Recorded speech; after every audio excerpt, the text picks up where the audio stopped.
Umabot na sa higit 100 business establishment sa buong bansa ang ipinasara ng Bureau of Internal Revenue o BIR matapos ang hindi pagbabayad nito ng kanilang buwis na umaabot sa higit 700 milyong piso.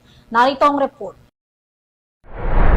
Iniulat ng Bureau of Internal Revenue o BIR na umabot sa 132 closure order ang na-issue ng ahensya sa iba't ibang business establishment sa buong bansa.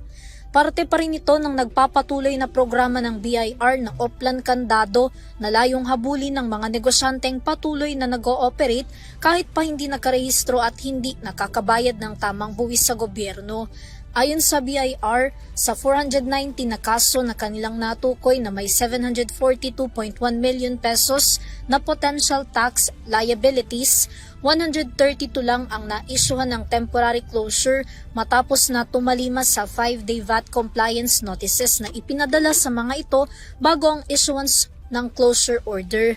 Ang mga nasabing taxpayer daw ay agad na ipinarehistro ang kanilang negosyo, inayos ang tax returns at binayaran ng mga obligasyong buwis. Binigyang diin ng BIR na hindi basta-basta ang pagpapataw nila ng closure order sa mga negosyante. Dumaan daw ito sa maayos at pakikipag-usap na paliwanagan sa pagitan ng mga taxpayer.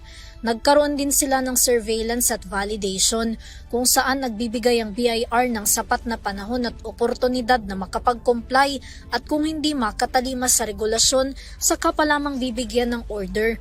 Samantala, nilinaw rin ng ahensya na kasama sa ipinatutupad na polisiya ang mga online businesses sa buong bansa na hinimok ding mag-comply sa registration ng kanilang mga negosyo, invoice, filing at magbayad ng kinakailangang buwis. Ang mga ito raw ay papatawan ng kaparehong online closure. Bahagi naman ng nationwide operation ng Oplan Candado ang pagpapanatili sa assistance first to comply, enforcement only when necessary. Para sa EuroTV News, Vanessa Cleofas, sumasaludo sa bawat Pilipino.